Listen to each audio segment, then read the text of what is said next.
Buenos días hermanos. Vamos a continuar con nuestro estudio. Qué bueno poder retomar ya. Vamos a primera carta del apóstol Pablo a Timoteo y retornamos al capítulo 3. Primera carta a Timoteo, capítulo 3. Cuando lo tengas, por favor, me das fuerte amén. ¿Lo tenemos todos? Bueno, entonces un repaso muy rápido de los requisitos. Recuerden que este estudio que estamos haciendo básicamente lo estamos enfatizando por las decisiones que estamos a punto de tomar como iglesia. Espero que ustedes no estén llevando este estudio a la ligera, porque de las decisiones que tomemos se va a afectar para bien o para mal la vida espiritual de la iglesia, y la iglesia somos nosotros, amén. Así que rápidamente para ubicarnos, dice la siguiente declaración: es digna de confianza. Si alguno aspira a ocupar el cargo de anciano en la iglesia, desea una posición honorable. Por esta razón, un anciano debe ser un hombre que lleve una vida intachable. Ya vimos que esta vida intachable es en referencia a lo que viene a continuación, amén. Debe serle fiel a su esposa o marido de una sola mujer, que habla acerca de la referencia a la pureza sexual. Debe tener control propio, debe ser sobrio para tomar sus decisiones, debe ser dueño de sí mismo, dicen otras versiones. Debe vivir sabiamente, es decir, vivir de acuerdo a la palabra de Dios. Es importante esto. Tener una buena reputación. Con agrado debe recibir visitas y huéspedes en su casa, es decir, debe ser hospitalario. Y vuelvo a hacer énfasis en que aquí se refiere no a la gente de la calle, sino ¿a quién? A los hermanos en la fe. No quita que pueda recibir a personas que no son creyentes, pero el requisito va enfocado a los hermanos en la fe. Y también debe tener la capacidad de enseñar, que este es uno de los requisitos que diferencia el pastorado o el anciano o el obispo de el diácono. Es decir, porque el anciano o el pastor está encargado del gobierno a la iglesia y de la enseñanza de la iglesia. Entonces, la capacidad de enseñar es una cuestión que es también impasable. Es decir, si no puede enseñar, si no tiene la capacidad de enseñar, definitivamente no puede pastorear. No debe ser dado al vino, no debe ser violento, lo estudiamos, ser amable, no buscar pleitos, no amar el dinero. Y creo que hasta comenzamos hace 15 días o 3 semanas ya 3 semanas. Debe dirigir bien a su propia familia y que sus hijos lo respeten y lo obedezcan. Entonces vamos a concentrarnos aquí, retomando nuestro estudio en este requisito. Debe dirigir, aquí la palabra dirigir hace referencia a gobierno. Debe gobernar bien su casa. Es decir, el pastor debe pastorear su casa. El pastor debe ser cabeza de su casa. Pero la palabra dice debe dirigir bien, porque hay un dicho popular que dice: el que manda, manda aunque mande mal. No sé si alguna lo han escuchado. Entonces le dicen a uno en una empresa: mira, él es el jefe y así no sepa nada y así las decisiones sean sin sentido, sean equivocadas, así sea a gritos, el que manda, manda aunque mande mal. Bueno, no aplica dentro de la iglesia. Es decir, el pastor en su casa debe dirigir su casa y la debe dirigir bien. Entonces hay dos aspectos fundamentales. Primero, dirigir su casa significa que la esposa no es la cabeza de la casa. Entonces hoy es muy común el título mujer cabeza de hogar o mujer cabeza de familia, y tenemos que entender que el concepto es de una mujer que ha sido abandonada. Una mujer que la han dejado con sus hijos y el esposo no ha respondido, se ha marchado del hogar, y entonces a ella le toca asumir la dirección del hogar. Pero cuando está el esposo y la esposa, no podemos tener mujer cabeza de hogar. Es decir, Si él no es la cabeza de la casa, entonces no puede ser pastor. Hay que entrar no solamente a decir no puedes pastorear, sino que hay que corregir una cantidad de cosas en esa casa, pero como requisito para el pastorado tenemos que decir no puede pastorear porque no está dirigiendo su casa. Amén. ¿Sí es clara esa parte o hay alguna pregunta? Si hay preguntas pueden levantar la mano, hermanos, acuérdense de eso. ¿Ok? Ahora, dirige la casa, pero nos lleva aquí a dirigir bien. Y entonces la pregunta que surge aquí es dirigir bien de acuerdo a qué estándar. Entonces, dirigir bien de acuerdo al estándar de la palabra de Dios, porque hoy escucho, o se escucha con mucha frecuencia, por ejemplo, padres que dicen, no, yo no quiero ser la autoridad de mi hijo, yo quiero ser el amigo de mi hijo, entonces yo soy el mejor amigo, soy la mejor amiga de mi hija de 13 años, o de mi hija de 15 años, o mi hija de 16, y está bien que haya una relación de confianza mutua, pero cuando hablamos de ser el mejor amigo, muchas veces es el que nunca dice no. Muchas veces es el que tolera y patrocina y alcahuetea absolutamente todas las cosas, que se quiere poner a la par con este muchacho, con esta muchacha. Entonces, dirigir bien es de acuerdo al estándar de la palabra de Dios. Si no es la casa del pastor o la casa del hombre que estemos evaluando conforme a lo que dice la Biblia, entonces, aunque sea la cabeza, no la dirige bien. ¿Sí es claro eso? Porque es uno de los requisitos fundamentales. Mire, si le tomamos el amor al dinero, que es una de las cosas que está prohibido para el pastor, pero que muchos hoy lo tienen de los que están pastoreando. Si tomamos el hecho de ser esposo, una sola esposa, que también sabemos que muchos no lo tienen, un requisito que afecta muchísimo a la iglesia es el de dirigir bien la casa. ¿Por qué? Porque si mi casa no es modelo para otros, ¿cómo puedo entrar a decirle a otros que corrijan su casa? Si en mi casa yo no soy la cabeza, si mi casa no está bien dirigida de acuerdo a la palabra de Dios, ¿con qué autoridad me puedo acercar a la casa de cualquiera de ustedes a decir, hermano, esto no está bien? O decirle a alguna, hermana, sométase a su marido si en mi casa mi mujer no está sometida a mi autoridad. O corrija a su hijo si yo no tengo a mi hijo en corrección, a mi hija. No sé si me hago entender. Entonces es fundamental tener esto claro. Si usted sabe que alguno de los hombres que están siendo evaluados, su casa no es un modelo del modelo de Cristo, usted debe impedir que ese hombre sea nombrado. Usted debe impedirlo. Quiero que escuche bien lo que le acabo de decir. No es que usted diga, bueno, pero dejemos saber qué pasa. Le voy a decir qué va a pasar. Rápidamente vamos a identificar, porque cuando una persona llega al pastorado, los ojos de la congregación y del mundo se van a posar sobre él, no para admirarlo, sino para buscar qué está haciendo mal. Es una de las cosas tremendas. O sea, todo el mundo anda pendiente de qué hace el pastor, y cualquier cosa pequeñita se la quieren cobrar como si fuese una factura gigantesca. Los ojos del mundo se van a fijar más en el pastor que en el resto de la iglesia, porque hay una buena suposición. Bueno, se supone que el pastor es el que está dedicado a la palabra, entonces debería tener una vida que refleje la palabra. Entonces, muy rápidamente, los que no sabíamos o los que no sabían que este hombre no dirigía bien su casa, lo van a saber, y entonces nos va a tocar apartarlo del ministerio. Y créame, no es fácil para alguien recuperarse de eso. Es mejor que no entre al pastorado a que entre y en 6 meses estemos haciendo una reunión de miembros para decir, vamos a quitar a este hermano del pastorado, vamos a decirle que se quede únicamente en otro ministerio. Entonces vamos a acabar con esa casa, vamos a poner una presión en un hogar que va a ser difícil de manejar, porque la presión del pastorado es muy fuerte. Entonces, si no hay un hogar sólido, llevado a la luz de la palabra, se va a reventar esa casa. Y por otro lado, la congregación va a sufrir, porque una congregación no puede crecer en santidad y en obediencia a la palabra más allá de lo que crecen sus líderes.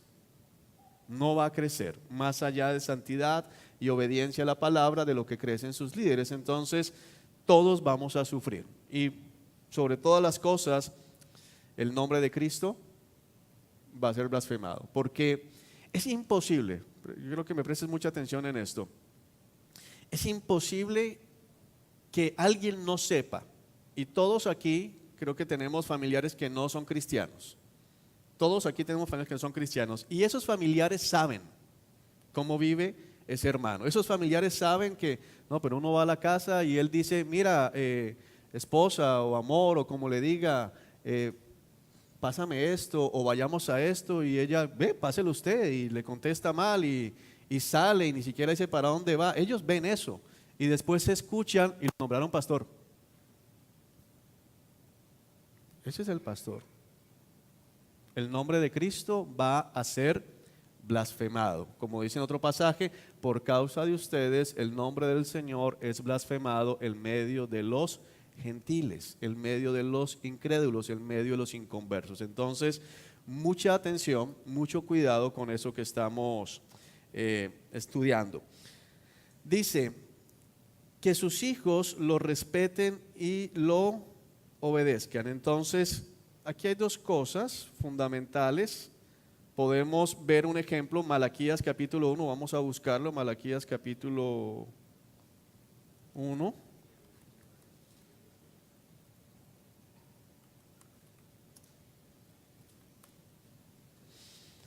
Versículo 6, Malaquías 1:6.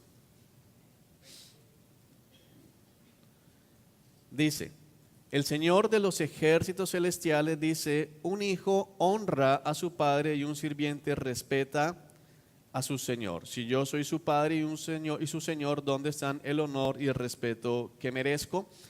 Entonces, cuando estamos tomando esto en Timoteo, es la misma pregunta o la misma situación. Los hijos de este hombre deben obedecerlo y deben respetarlo, deben honrarlo y deben respetarlo. Son las dos cosas que deben estar allí. ¿Por qué? Porque el pastor va a estar enseñándole a la iglesia que honre y respete ¿a quién? Al Señor.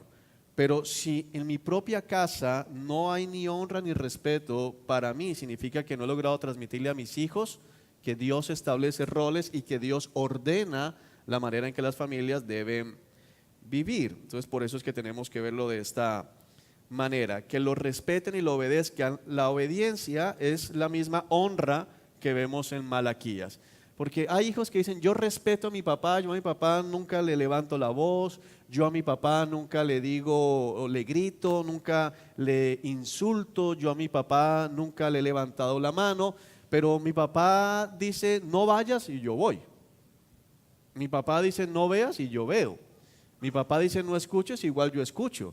Mi papá dice, no te pongas esto y yo ya me lo puse. Mi papá dice, no comas esto y yo ya he comprado para comer más tarde. Entonces, las dos cosas de la mano. Tiene que haber respeto y tiene que haber obediencia. Ahora, puede darse la otra cosa. No, yo a mi papá le hago caso en todo, pero siempre a gritos. O sea, me dicen que tienda la cama y yo tiro las puertas y este hombre o otras palabras que usan me aburre la vida, le grito a mi papá, hablo mal de mi papá, pero finalmente obedezco. Bueno, tienen que estar las dos, obediencia y respeto. Ahora, yo una vez vi que María Camila no le hizo caso a Luis. Luis, no puede ser.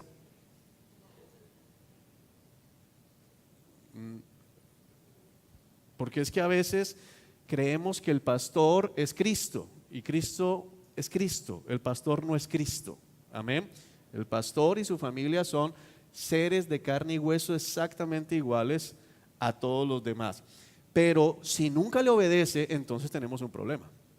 Si lo que uno llega a la conclusión es, bueno, ¿lo consideras obediente o no es obediente? No, nunca obedece, nunca hace caso. Yo siempre me doy cuenta que tienen que estar rogándole al hijo, a la hija, para que le haga caso, para que lo obedezca. Le tira la mano al papá. Bueno, entonces aquí no hay ni respeto ni hay obediencia. Yo una vez vi que Juan Esteban le hizo la mano así a Haider. Entonces Haider no va, porque Juan Esteban le respetó. Bueno, creo que a todos los papás en algún momento los hijos nos han irrespetado. En algún momento nos han desobedecido. Pero si siempre nos irrespetan y siempre nos desobedecen, tenemos un problema. Yo a veces mi hija ya va entendiendo y yo le abro los ojos y entonces ella obedece, pero si yo los ojos y ella me los abre más que. Y siempre pues, estamos en una situación, o sea, no lo respetan en la casa. La hija no lo respeta y si no lo respeta la hija, entonces pues, ¿cómo va a poder estar cumpliendo con este requisito? Entonces, es doble. Si usted está viendo, aquí hay una mano levantada, si usted está viendo que no hay respeto ni obediencia en los hijos de los hombres que están evaluando y aún en mi propia casa, hermano, usted diga, este hombre no puede estar pastoreando. Juan, más que todo, o como un aporte, que sería bueno que los padres, bueno, los que tienen la fortuna de ser padres ya, que tomen en cuenta todo esto que estamos estudiando, no solamente para los que van a ser pastores, Sí. sino para como un requisito que todo padre creyente debería Así es, tener. este es el modelo para toda la familia. Es requisito para el pastor, pero todos deberían tener así. O sea, bueno, como yo no soy pastor, entonces mi hija sí puede desobedecer. O como no voy a ser pastor, mi hijo sí puede hacer lo que quiera. No. Carlos. Y allá creo que Mario también tiene la mano levantada. Juan, aquí se refiere que los hijos estén bajo el sustento, o sea, que respondan actualmente por los hijos, por lo menos. Hace un tiempo, el hijo de un pastor acá en Barranquilla golpeó a la esposa y fue algo que salió a la luz pública. En ese caso, no aplica. No, porque no está, tengo hasta donde yo sé, ¿no? La jurisdicción no está. No está bajo en su casa. O sea, todo esto es, dice, dirija bien su propia casa. Es decir, cuando yo ya no soy la casa de mis papás. O sea, mis papás viven en su casa, yo vivo en mi casa, entonces ellos no pueden ser juzgados por lo que yo haga en mi casa, porque ellos no tienen la autoridad para decir en mi casa qué hago o qué no hago. Yo ya salí de la casa de ellos. Entonces, todo esto de los hijos es mientras los hijos estén viviendo en mi casa. Y aquí es importante algo sin importar la edad. No, pero es que ya tiene 16 años, ¿quién le dice a un pelado? O ya tiene 18 años, si está en su casa, tiene que estar cumpliendo con este requisito. Si no cumple con la obediencia, el respeto, pues la salida es dura, pero ahí está la puerta. Quiere hacer lo que quiera, vaya y hágalo en su propia casa. Pero para la evaluación es estando bajo la autoridad, la cobertura, la manutención. Bueno, y quiero aclararlo de la manutención porque cuando uno comienza a trabajar, recuerdo cuando comencé a generar ingresos, y le voy a hablar aquí a los hijos que de pronto ya piensan en, no, yo gané este dinero. Entonces piensan que porque ganan algo de dinero ya pueden hacer lo que quieran en su casa. Si quiere hacer lo que quiera, pague arriendo, luz, agua, teléfono, comida, todo, páguese solo. Porque es que el que gane algo no significa que tenga la autoridad para hacer lo que quiera. Una cosa, la gente que va llegando, ubiquémosla aquí porque allá atrás está oscuro y aquí tenemos mucho espacio con mucha iluminación. Mario. Mi pregunta es básicamente la misma con respecto a la cobertura, pero mi pregunta es, un hijo que crece en un hogar pastoral, por ejemplo como el tuyo, pero que ya ha llegado el momento de alejarse del hogar, decide alejarse de Cristo, no le impide al pastor seguir ejerciendo su... No le impediría porque ya no está en su casa, es decir, somos evaluados únicamente o juzgados por lo que esté pasando en casa, eso es fundamental. ¿Alguna pregunta más de este punto? Aquí. Buenos días, pastor. Yo voy a preguntar otra cosa. Si una persona se casa con una mujer, tiene un hijo, esa persona no es creyente todavía, luego le es infiel y se divorcian, luego conoce al Señor, es creyente y se casa con una mujer creyente, ¿esa persona puede ser pastor? No te quiero responder la pregunta aquí porque he aprendido algo y lo reforzaba esta semana en mis clases. Cada caso de esos hay que mirarlo con lupa. Ahí entran muchos factores. ¿Qué pasó en ese matrimonio? ¿Hubo la posibilidad de restaurar el matrimonio anterior? ¿No hubo la posibilidad de restaurarlo? Porque, te voy a decir por qué no le respondo, no porque no quiera, sino por cuidado de ustedes mismos y de los que puedan escuchar más adelante este estudio. Ayer en mi clase, antier, en mi clase, el pastor explicaba que una vez en una clase como esta le preguntaron si una persona que se suicidara podría llegar a ser salvo. Entonces están hablando de la salvación solo por gracia, y en el contexto en que le preguntan, él dice, pues es contradictorio que un cristiano se suicide porque no está sometiéndose a la autoridad de Cristo, pero si lo miramos por el otro lado, podríamos decir que solo Dios sabe. La persona que preguntó se suicidó esa noche. Y después llegó una demanda a la iglesia por negligencia, porque en Estados Unidos puede pasar eso. Entonces demandaron a la iglesia por negligencia, que porque supuestamente la respuesta del pastor indujo al suicidio. Pero más allá de que porque Daniela me vaya a demandar, no es eso, sino el que de pronto alguien se sienta alentado a continuar. Entonces, todos esos casos de si se puede volver a casar, si puede hacer, siempre mi respuesta es, mira, cada caso hay que mirarlo con lupa, hay que estudiarlo, hay que analizar porque pueden haber muchas variables, pero tomando en cuenta lo otro, se nos evalúa por nuestra vida desde Cristo, porque desde antes de Cristo nadie cumple absolutamente nada, éramos hijos de ira. Entonces, en primera instancia se nos evalúa por lo que sea nuestra vida después de que llegamos a Cristo. Ok. ¿Alguien más? Sigamos. Pues del versículo 5 nos da la respuesta o la razón de la importancia del versículo 4. Pues si un hombre no puede dirigir a los de su propia casa, ¿cómo podrá cuidar de la iglesia de Dios? Si un hombre no logra pastorear a 3 o a 4 o a 5, ¿cómo va a pastorear a 100? Si un hombre no tiene autoridad en su propia casa, donde tiene de alguna manera, hay un dicho popular, la sartén por el mango, de decir, le quito a mi hija el internet, le quito el celular, le prohíbo por acá, le hago por este lado. En la iglesia el pastor no tiene muchas herramientas. O sea, yo no puedo meterme en la casa de ustedes y cortarles el telecable, ¿o sí? Yo no puedo meterme en la casa de ustedes y apagarle el celular. Yo no tengo autoridad para hacer muchas cosas. Yo no puedo tomar a sus hijos, a veces veo algunos, aquí no, que aquí no pasa, no, pero en otros lugares veo algunas respuestas de niños y yo no tengo la autoridad de cogerlo, llevarlo al cuarto y darle 3 varazos, que me dan ganas. No puedo, con mi hija lo puedo hacer. Y entonces si con mi hija que lo puedo hacer, no lo hago, ¿cómo voy a dirigir la iglesia del Señor? Entonces, ese es algo fundamental. Hay una pregunta retórica del Señor acá y lógicamente las preguntas retóricas siempre su respuesta es obvia. ¿Quien no puede dirigir su casa podrá dirigir la iglesia del Señor? No. Ahora, nos parece duro a veces, pero miramos el mundo y nos parece lógico. Ponen a una persona, digamos que usted tiene una empresa de venta de productos de consumo masivo y tiene varias sucursales pequeñitas, estos locales que son chiquiticos, y usted tiene ahí a 3 personas trabajando y pone a uno de administrador del local, entonces tiene autoridad sobre esos 2. Y usted después de 6 meses se da cuenta que es un desastre, este hombre no sabe dirigir, el negocio está patas arriba, hay problemas en todo con las personas que están allí, y alguien le dice, ¿por qué no lo ponemos a dirigir toda la empresa? ¿Qué diría usted? ¿Estás loco?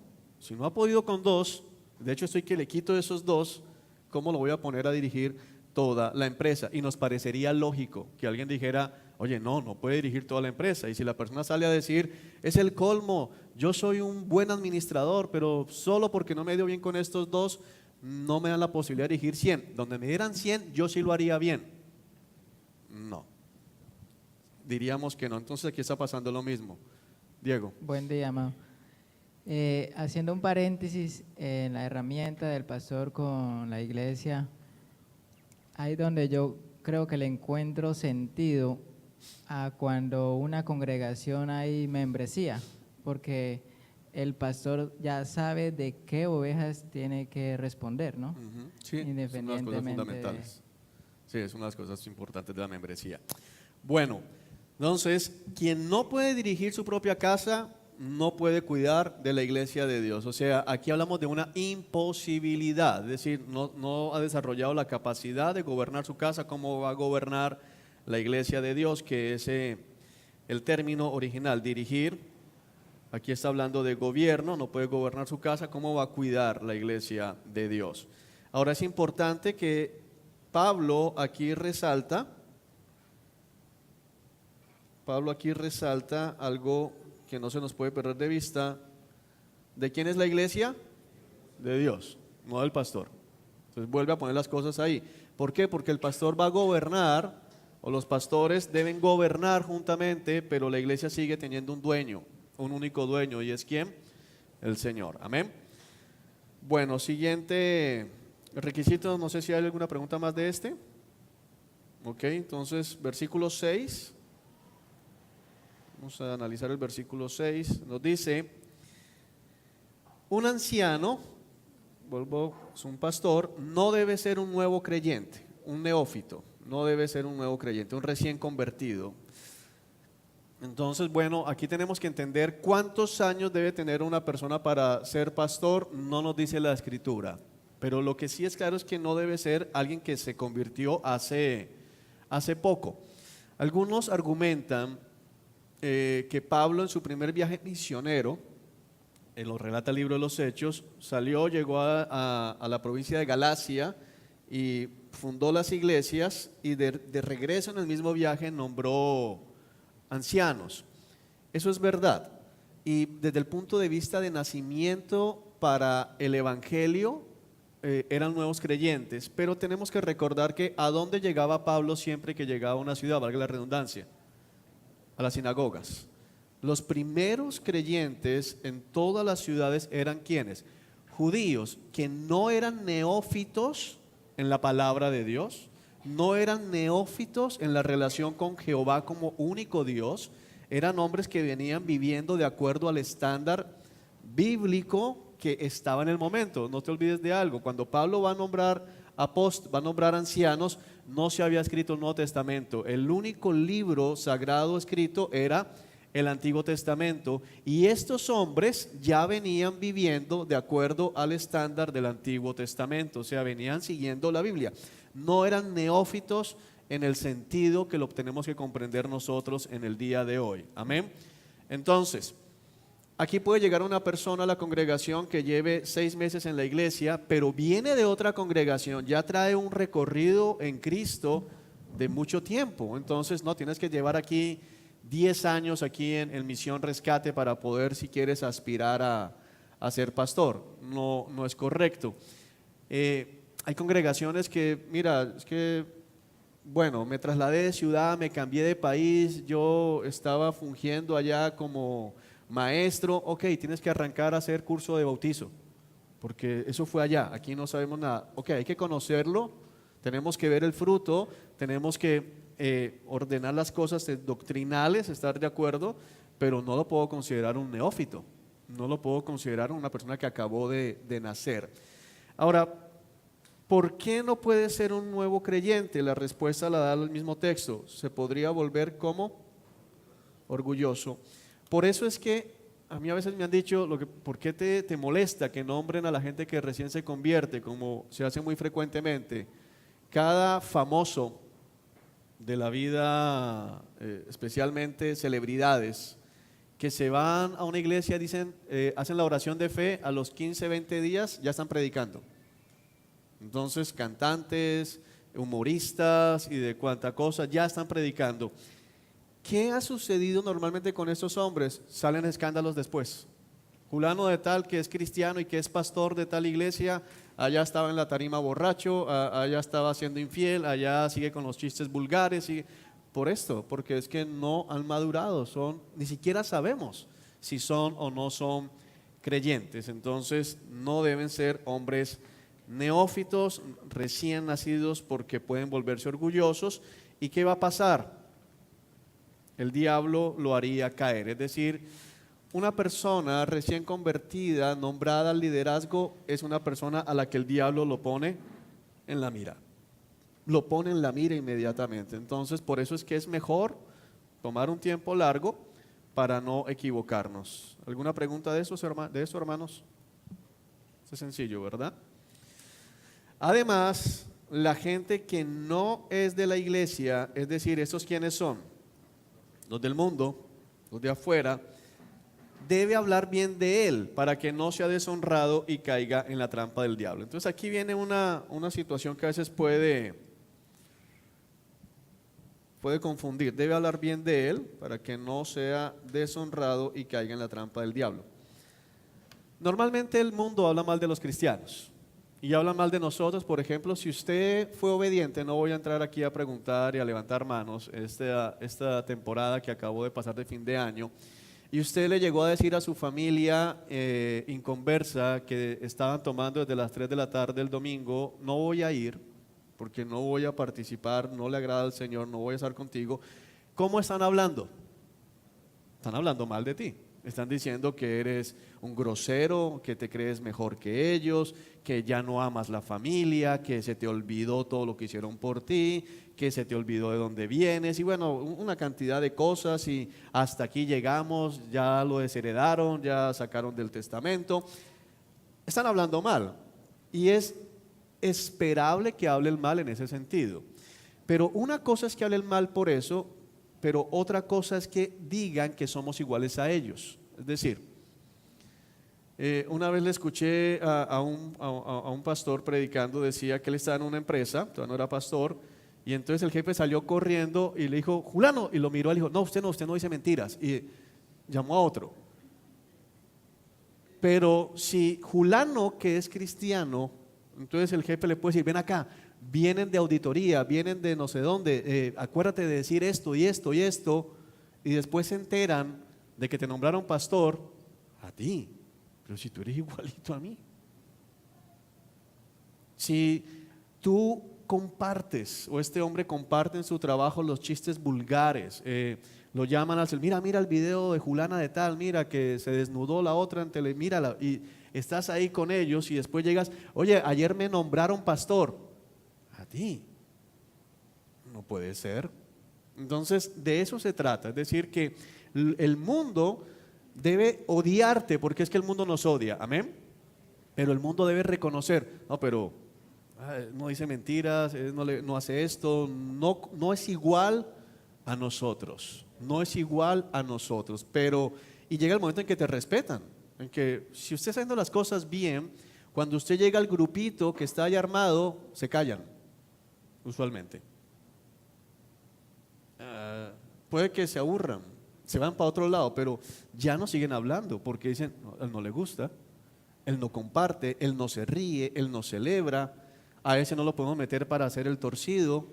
O sea, eres la piedra en el zapato para ellos en ese sentido. Entonces, la gente del mundo debe hablar bien en ese punto, en que tú no eres igual a ellos. Ahora, ¿para ellos eso es bien? No. Para ellos eso es ¿qué? Mal. Pero deben decir eso. Pero si ellos dicen: no, sí, claro, es igualito a nosotros, es el alma de la fiesta en la iglesia, en la empresa, cada vez que hay reuniones, ese es el alma de la fiesta. Peligro. Peligro. Entonces este hombre no puede ser, porque va a ser deshonrado y va a caer en la trampa del diablo. Acá. Juan, hay otra cosa que sucede con esos que dicen ser cristianos y viven de esa manera. Por ejemplo, cualquier cantante, saben que supuestamente era cristiano, pero sigue cantando su música secular. Entonces hay mucha gente que lo que hace es que adopta de que se puede ser cristiano aún en medio del mundo. O sea, ¿cómo se le llamaría? O sea, gente que profesa que sí, que creen en Cristo y hasta pueden hablar de la cruz y demás, pero que su vida es totalmente apartada porque ven ese ejemplo, dicen por fulanito de tal, mira que él era humorista, ahora es pastor y predica así asado, entonces yo también puedo hacerlo. Sí, exacto. Eso es la contraparte de que la Sí. gente termina diciendo que se puede creer en Dios y supuestamente ser salvo y llevar esa vida Sí. en el mundo Sí, como es si eso, nada. porque por ejemplo, esos famosos cantantes que sean, por ahí un vallenatero, no me acuerdo. ¿Cuál es el impío aquí? A ver. Todos saben, pero arrepiéntase, hermano, que el Señor sí sabe. Ese hombre silvestre. Señor. Ese supuestamente se convirtió, hicieron prensa y mejor dicho, y la iglesia a la que va, mejor que celebración porque se convirtió. Y y después lo ven en tarima. Pero ¿qué es lo que ellos ven como conversión? Que antes de decir dicen gloria a Dios y arrancan su parranda vallenata. Y al final dicen gracias a Dios nos fue bien, se llenó. Cantan las mismas canciones, hacen exactamente lo mismo. Aquí lo vemos en Barranquilla, vienen ahorita carnaval y vienen muchos artistas cristianos. Y entonces está la gente, una vez alguien me dijo, pastor, me tocó ir allá era alguien que trabaja en la policía, no está aquí ya, me tocó, y era una orden lógicamente, cuidar el orden público en el festival de orquestas. Y él estaba llegando a la iglesia y me decía, pero tremendo, fulano de tal, en medio de eso dijo, Jesucristo salva. Y siguió con sus canciones, tremendo testimonio. ¿Cuál testimonio?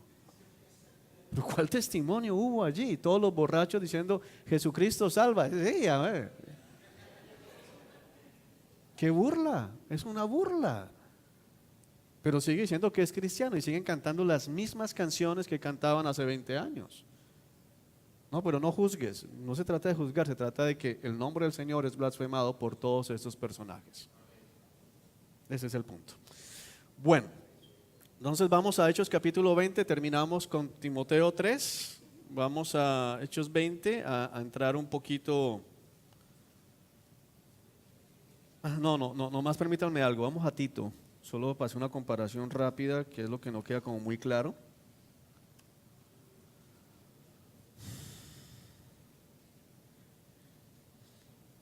Tito capítulo 1, versículo 5. Nos va a ayudar en algunos puntos. ¿Lo tiene, hermano? Tito 1:5 dice, Tito, te dejé en la isla de Creta para que pudieras terminar tu trabajo ahí y nombrar ancianos en cada ciudad, tal como te lo indiqué. Tito es uno de los pasajes que nos ayuda muchísimo a entender que la orden de Dios, el deseo de Cristo, no es que haya un pastor por iglesia, sino que haya pluralidad de pastores.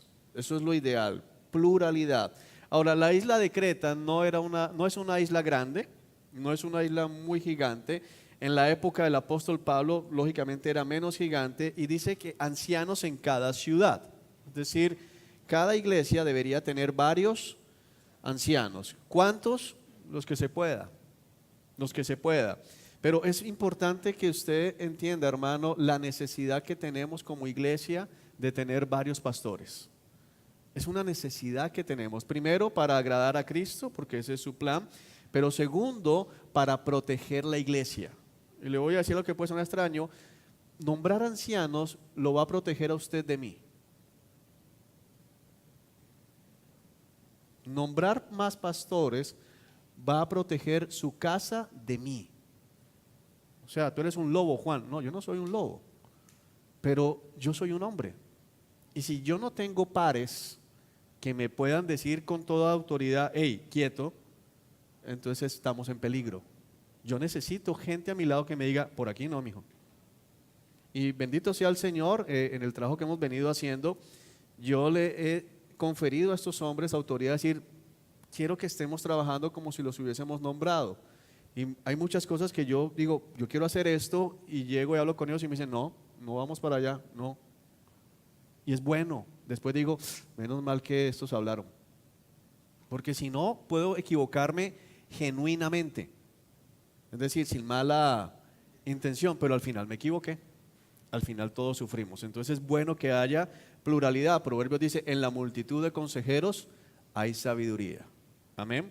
Entonces, ancianos en cada ciudad. El anciano debe llevar una vida intachable, ya lo vimos, tiene que serle fiel a su esposa, y sus hijos deben ser creyentes, que tengan una reputación, o que no tengan más bien, de ser desenfrenados ni rebeldes. Quería venir acá porque hay una diferencia entre los hijos de Timoteo y los hijos de Tito. Los hijos de Timoteo son los pequeños. De mi hija no se espera, la edad que tiene y hasta cierta edad, que sea creyente. Se espera que sea simplemente ¿qué? Obediente. Obediente. Hasta cierta edad se espera que puede que diga, no quiero ir a la iglesia, pero va porque el papá le dijo. ¿Sí? Y obedece y está quieta en el culto y entra a la clase, todo es obediencia y respeto. Pero aquí en Tito estamos viendo cuando los hijos son mayores. ya cuando los hijos son más grandes. Es decir, se espera que sean creyentes. Entonces, no, mi hija ya tiene 15, 16 años, entonces ella es mormón.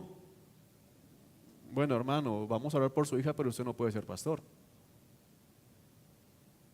Y ahí entramos en, pero ¿qué sucedió si la salvación es individual y no depende del hombre? Pero aquí entra una de las cosas que solo logramos entender cuando estudiamos los que pasamos por Levítico, y decía el Señor para los sacerdotes: un hombre que tenga un defecto de nacimiento, como sea tuerto, le falte un miembro, una extremidad, haya tenido un accidente y haya perdido un testículo, no puede ser sacerdote.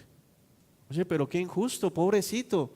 No, porque es que el sacerdote debe reflejar la santidad de Dios y el pastor debe reflejar eso, porque es muy complicado. Eso no significa que el hombre sea malo, pero es difícil.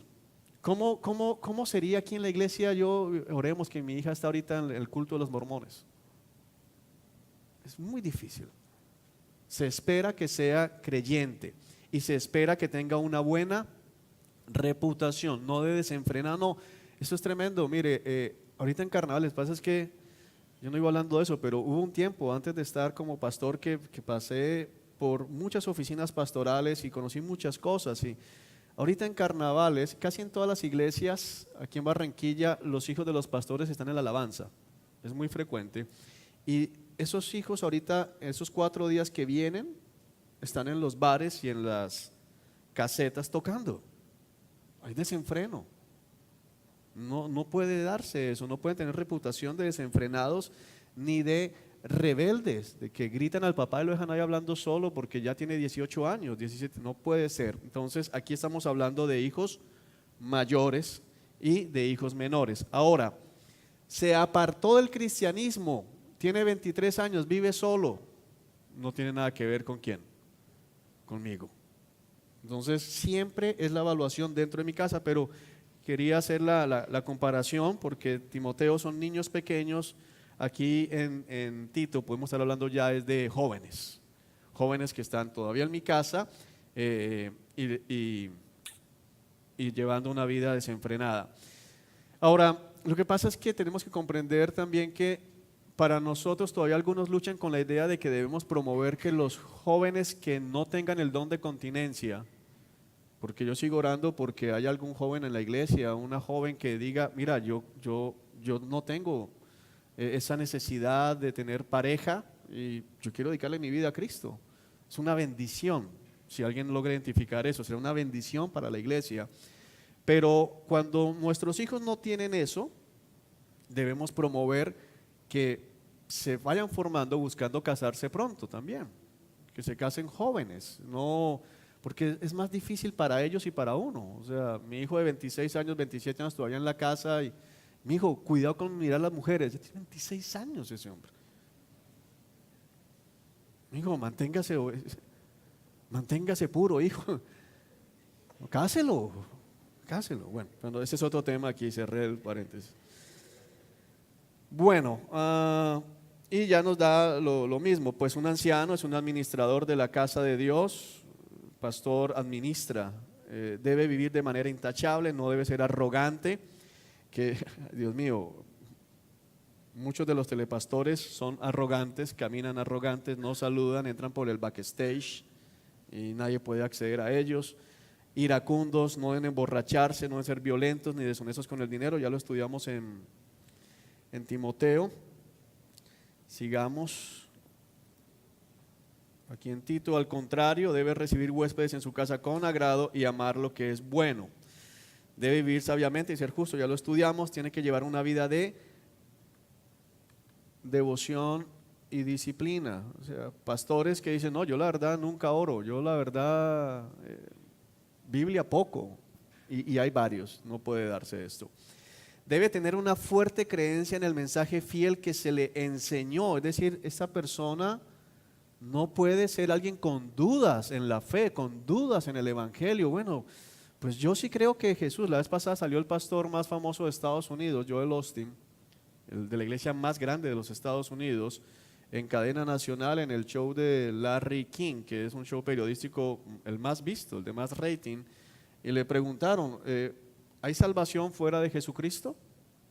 ¿Qué pasa con los que siguen a Buda, con los que siguen a Mahoma, con los que... Y él dijo, bueno, pues la Biblia dice que Jesús, pero hay musulmanes hermosos y hay unos budistas súper buena gente, yo he trabajado con ellos, entonces pues no, mi función no es esa.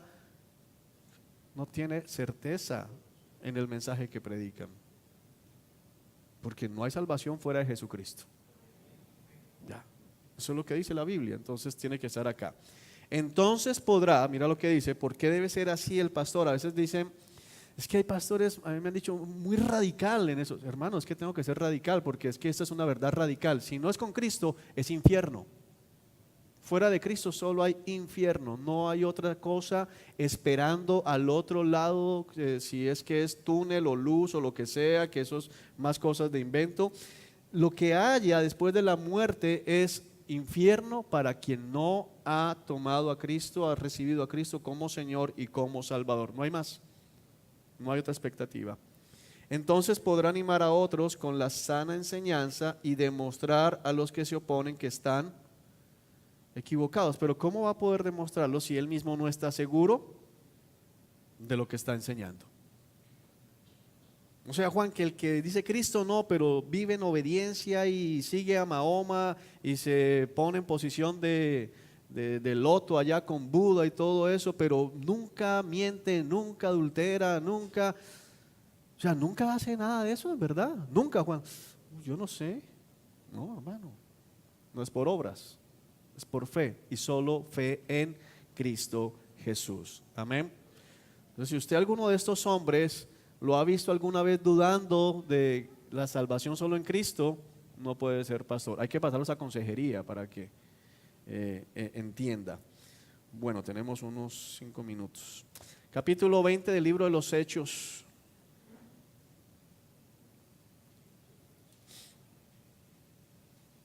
Versículo 16.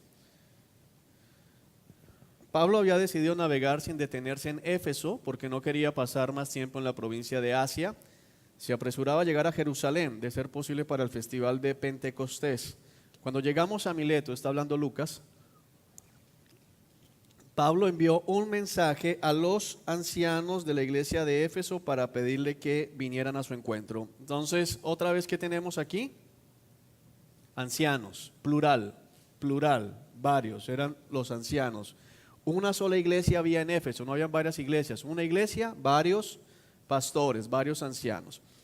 Cuando llegaron, Pablo declaró: ustedes saben que desde el día que pisé la provincia de Asia hasta ahora he hecho el trabajo del Señor con humildad y muchas lágrimas. Entonces vamos a comenzar a ver el pastorado en acción.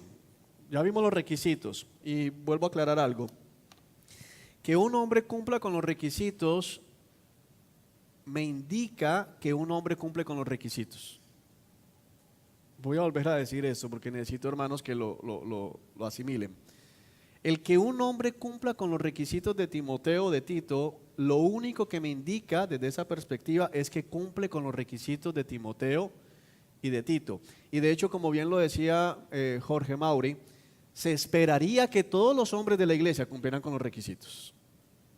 Es una meta para todos los hombres de la congregación, pero no me indica que es pastor. El pastorado es un don, es un don. Por ejemplo, si usted va a mi casa, no va a encontrar eso, pero si usted va a mi casa y abre una habitación y yo le muestro que tengo piano, bajo, guitarra, batería, parlantes, set de micrófonos, usted puede decir: wow, Juan es músico, y usted se equivoca. De hecho, en mi casa, hace 8 años, usted entraba y encontraba en un cuarto piano, batería, guitarra, parlante y micrófonos, porque la alabanza ensayaba allá. Entonces, si alguien decía: wow, este man es, mira, toca todo y canta. Algunos sufrieron la época en que nos tocó hacer un proceso muy difícil hace varios años y toda la alabanza fue sentada y entonces cantaba yo. Yo ministraba solo. Fue un sacrificio agradable al Señor para todos. Y esa vez la gente entendió que aunque habían instrumentos en mi casa, yo no era músico. Entonces, el hecho de que alguien tenga los requisitos de Timoteo y Tito solo me dice que tiene los requisitos de Timoteo y Tito. El tener los requisitos no me hace pastor, el tener los requisitos me confirma como pastor, pero no significa que sea pastor. O sea, me ayuda a poder, me califica para entrar al ministerio. Así como un músico dice, yo soy excelente pianista, toca el piano, no tengo, entonces no puede hacer nada, ¿sí? O sea, pero soy excelente pianista, entonces necesitamos el piano. Pero el piano no hace al pianista, la guitarra no hace al guitarrista, el micrófono no hace al músico. Entonces tenemos que comprender esto, hermanos. Así que el hecho de que un hombre de los que estamos evaluando cumpla los requisitos no lo hace pastor. Entonces el pastorado, igual que la capacidad musical, es un don de Dios, es un don. Entonces uno a veces ve niños que en su casa ponen ollas y sacan ritmo. Claro, le pones una batería de estas y va a ser algo espectacular. A mí me puedes poner esa batería en las ollas, suena igual. Suena igual. O sea, yo a veces me he sentado y digo, ¿cómo pueden mover el pie diferente de la mano? O sea, yo no doy. O sea, para mí es un defecto, pero no se puede. Entonces, aquí en Hechos 20 y otros textos que vamos a mirar como Pedro, vamos a comenzar a estudiar el don, las señales, las manifestaciones de alguien que tiene el don de pastor. Y si usted en estos hombres dice, no, yo nunca a nadie de esos lo he visto, entonces diga, mira, yo no. Ahora, ellos no vienen ejerciendo como pastor. Pero si usted dice no, y los que tienen la oportunidad de estar cerca dicen no, entonces no. Entonces leamos Hechos 20 con eso en mente y la otra semana lo estudiamos porque son las 10 de la mañana. Téngalo presente, estúdielo en su casa esta semana, ya son las 10. Así que paramos el estudio sistemático ahora. Pero quiero que por favor, hermano.